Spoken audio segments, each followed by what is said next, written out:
Making Globalization Work by Joseph Stiglitz examines the failure of globalized system of world trade and proposes a number of reforms that could bring greater fairness and equity to the poorest nations. In this session, my colleagues and I will be covering 10 chapters in the book. 1. Another world is possible. 2. The promise of development. 3. Making trade fair. 4. Patents, profits, and people. 5. Lifting the recourse curse. 6. Saving the planet. 7. The multinational corporation. 8. The burden of debt. 9. Reforming the global reserve system. 10. Democratizing Globalization. In the first chapter of this book, Another World is Possible, it is exposed that globalization, specifically economic globalization, has failed its promise to improve the lives of millions around the world. Economic globalization is the closer economic integration of the world's countries through the increased movement of goods, services, capital, and labor. Stiglitz explains in the book that globalization has the potential to benefit millions, but it has failed to deliver due to the way it has been managed. The richest countries have shaped the globalization process to suit their interests. The rules of world trade do not benefit the poorest. The rules are not fair. There are 5 general criticisms of globalization. 1. The rules of globalization benefits rich countries. 2. Globalization advances material values above all other values such as the environment or happiness. 3. Globalization robs poorer countries of their ability to rule themselves. 4. Globalization does not make everybody richer and makes many people poorer. And 5. Globalization is imposed on poorer countries whether they want it or not. Economic globalization has outpaced political globalization, and the nations of the world lack the authority to respond to a global issue in a global manner. Stronger institutions are needed to control the chaos and form suitable responses to issues such as global warming. The Promise of Development chapter mostly explains 2 economic schools of thoughts in globalization. First is free market capitalism, and the second one is the greater government intervention. First, the Washington Consensus, a school of thought that advocates for free market capitalism, calls for reduced government regulation, more privatization, and liberalization of markets. The alternative is the second one, greater government regulation of markets to protect the poor and promote economic development. This theory typically places more of an emphasis on non-economic values such as social justice, the environment, and happiness. This chapter compares the applications of those schools of thoughts in different countries and regions such as East Asia, Africa, Latin America, and Russia. Stiglitz exposes the success of South Asian and East Asian countries and contrasts them with the failures in Latin America, Africa, and Russia. Many of those failures depended on free market economy. In the 1980s, East Asia's success in maximizing the access to markets and improvements to technology led to the increased productivity during globalization. The governments carefully but pervasively intervening in the economies. Considered investments in education, infrastructure, and technology went beyond the recommendations of free market economists. These countries understood that markets had to be created and governed, and that sometimes private firms might not do what needs to be done. During the same period, in contrast with the success of East Asia countries, Latin American countries which embraced the Washington Consensus, defaulting on debts that had been built slowly over the 20th century while they built their economies in a regulated manner. Introduction of free, rapid market economies in Russia and Africa now is also regarded as a mistake. Individuals made fast fortunes in a short space of time, while the majority of the population was plunged into poverty. South Asian countries like India introduced Western economic ideas in a controlled, measured manner. This steady introduction resulted in growth. The advent of the internet allowed India to fully capitalize on globalization. India's success mirrored those in China. The greatest success around the world are shared by those who rejected the Washington Consensus. Growth and progress cannot be measured in economic terms alone. Sustainable growth needs to account for stability, employment, equality, happiness, and standards of living. Markets are essential tools in this respect, but only if they are well managed. The economy should be considered as a whole, and policy should adapt to the citizens' needs. The importance of community should also be emphasized, and efforts should be made to make societies more equal. Hello, I am Dae-woong Kim, a student at IPMI Business School. Following Rizki, I will summarize Chapter 3 and 4 of Making Globalization Work, focusing on simple and efficient parts. First of all, Chapter 3 deals with making the trade fair. Adam Smith, one of the world's most famous economists, said, "Free trade allows countries to take advantage of their competitive advantage, with all nations benefits as each one specializes in the areas in which it excels." As Adam Smith says, will free trade benefit all countries? Free trade advocates highlight that it allows developing countries to use lower labor costs to replace products produced in developed countries at a lower price, while developed countries can focus on goods and services that require higher technology to increase efficiency. The book author Joseph Stiglitz refutes this claim. In the process, unemployment will increase, and an increase in unemployment will increase poverty, not growth. Also, lowering or eliminate the tariff to promote free trade will reduce taxes for developing countries, which in turn will reduce spending on infrastructure and social safety net. This in turn weakens the competitiveness of developing countries. The Uruguay trade agreement laid a foothold to promote free trade worldwide, but the side effects were severe. The trade deal created a serious disparity, making the poorest countries actually more impoverished, and 70% of revenue went to the developed world, making the uneven playing field more worse. Therefore, the author argued that the free trade system should be improved to focus more on poor countries in order to alleviate the inequity of the current system.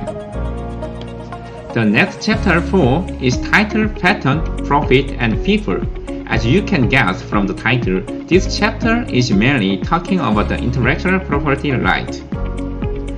In January 2004, protesters organized by the ACT-UP, an age writer activity group, occupied the street in Morocco.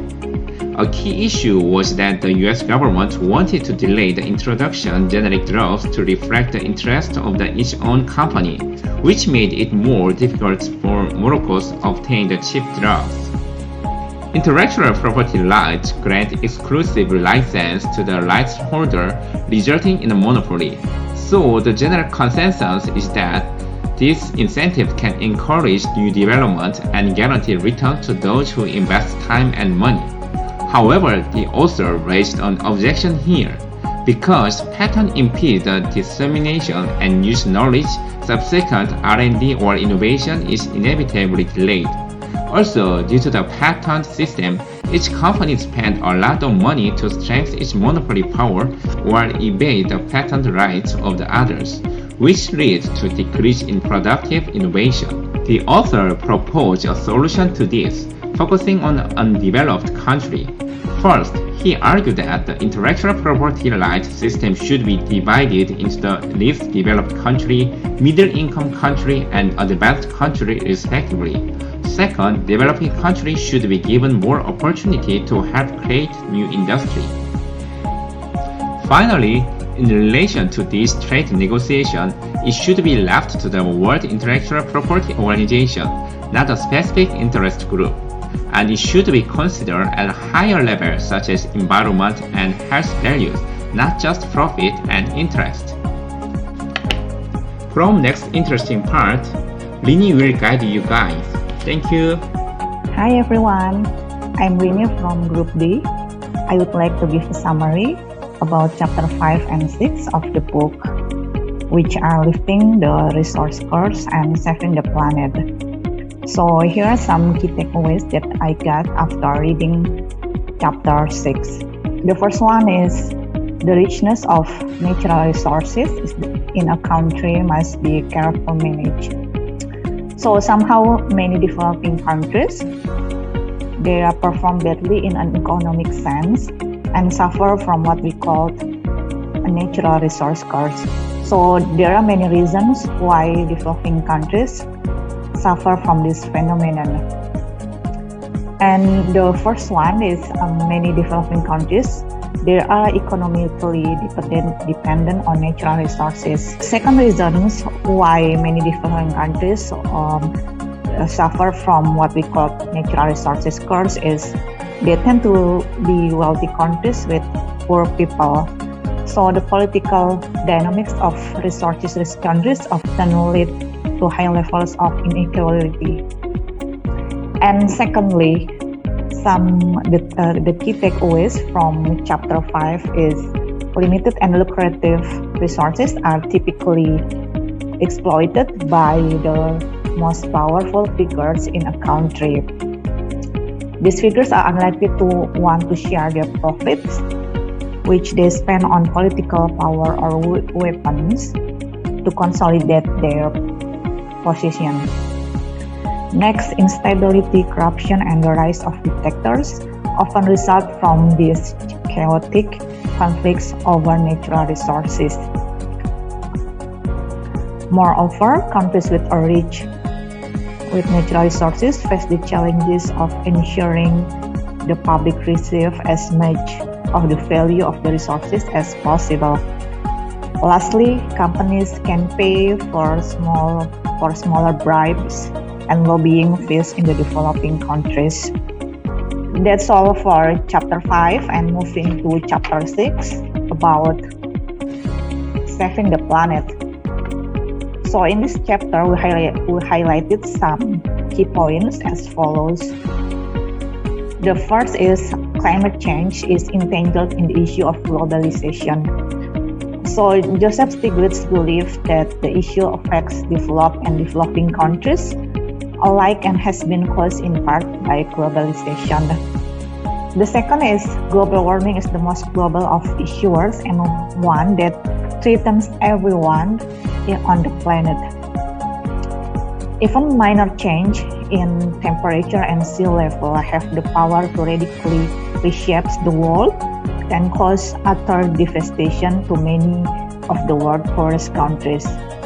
And the next is developing countries also accuse developed countries of having contributed to the majority of global warming. The fourth is the US government under George W. Bush refused to adhere to the international agreements to combat global warming. And lastly, there are 3 ways to confront global warming. First, the United States and developing countries must be brought into international agreements in a fair and balanced manner. The second is there must be a way to enforce the targets that are set by such agreements. And lastly, the cost of reducing emission must be lowered. So that's all the highlighted key points of chapter 5 and 6. Summary of the next chapter will be explained by my colleague Tasya.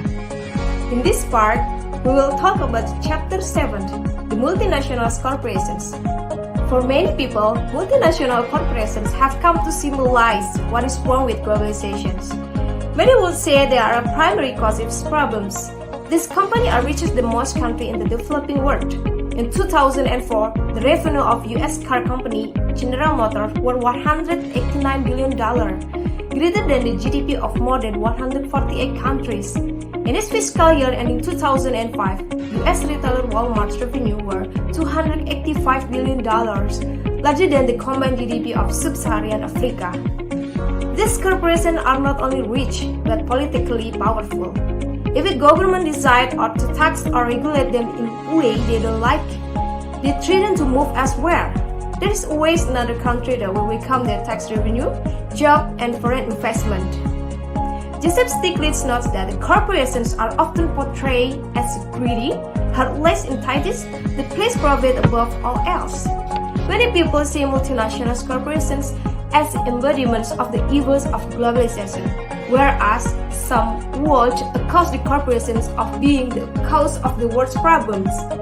Corporations have been a cause of a great deal of wrongdoing in the pursuit of the profit, but they have also helped to raise the standard of living throughout much of the world, thanks to globalization. The question surrounding corporations should be how to minimize the harm they do and maximize the benefits they provide. Making money is the primary purpose of the corporations, which occasionally encourage them to act badly.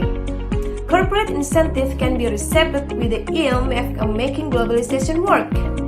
International corporations are not beholden to any local community, so their moral responsibility is weakened. Money spent or bills on lobbying in developing countries often goes a lot further towards the reasons of loss the benefits of globalization. Stiglitz note that how making the globalization work. Globalization depends on multinational corporations to unite markets, technology, and capital around the world. Reform could make the presence of the corporations on the world stage a process for good. Steps to achieve the change including developing a sense of corporate social responsibility, limiting the power of the corporations, improving corporate governance, global laws for a global economy, and reducing the scope of the corruptions. The lesson here, as in much of the rest of the book, is simple. Incentive matter and governments and international community must work harder to ensure that the incentivizing corporations are better aligned with those they touch, especially the less powerful in the developing world. Next subject which review in this book is the burden of debt. Stiglitz believes that the large debt are burden for developing countries. The problem is easy to state. Developing countries borrow too much that force them to bear most of risk of subsequent increase in interest rate, fluctuation in exchange rate, or decrease in income. Even countries that have borrow modesty and pursue good economic policy can find themselves in difficult position, particularly during an unforeseen crisis.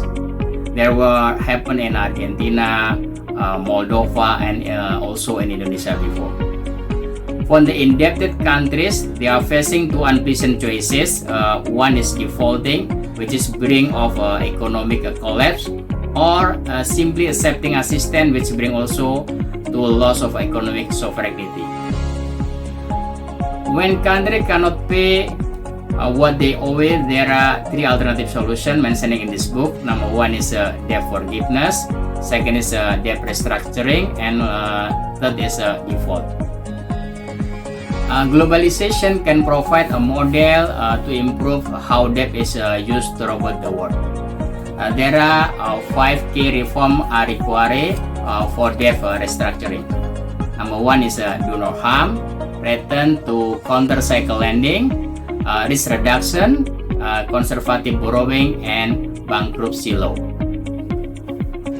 Next is reforming the global reserve system.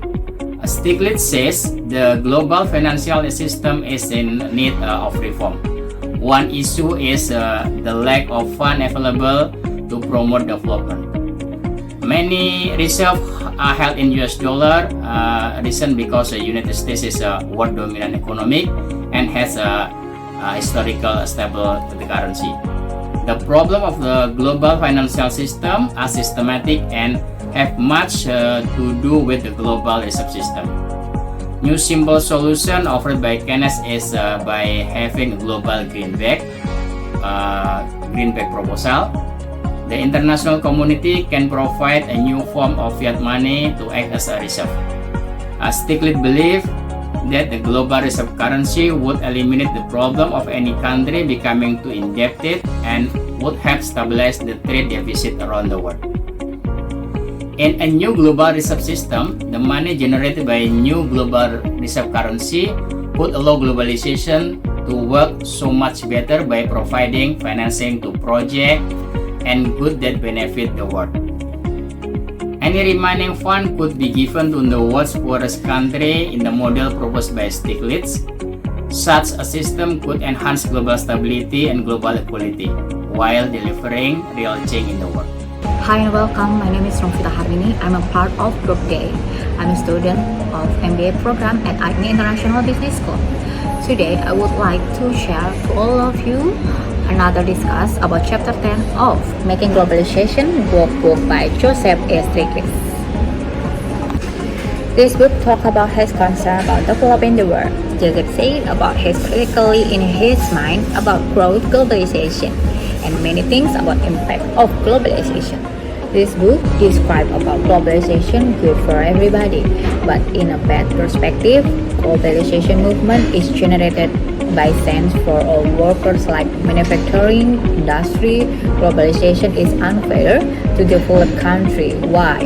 Because some problem of global governments highlighted by problems at work, like problems aggravated by smooth stock structure, like trade ministers meet with other trade ministers to decide on trade issues with little attention to environmental and health consequences, markedly different from way decisions are made within countries.